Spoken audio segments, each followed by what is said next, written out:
Ayan mga idol, dito po tayo sa itsaran ng mga training ng mga kapulisan. Ayan, ang mga iniwan nilang mga kagamitan. Ayan, may putin mga idol. At saka ito may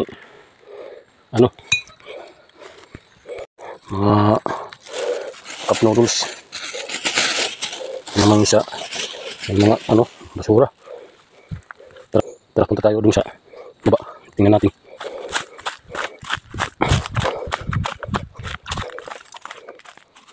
Marami to sila mga idol, mga mahigit 100 katao yung nag-itchar dito ng mga training.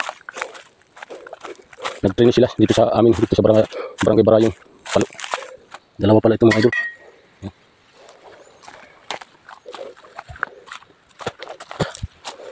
Darating na mga tao, mga kabataan, din ada mga training.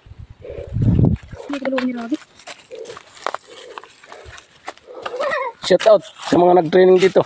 Shout out dyan, nag-training. Mag-limpyo-limpyo naman kayo.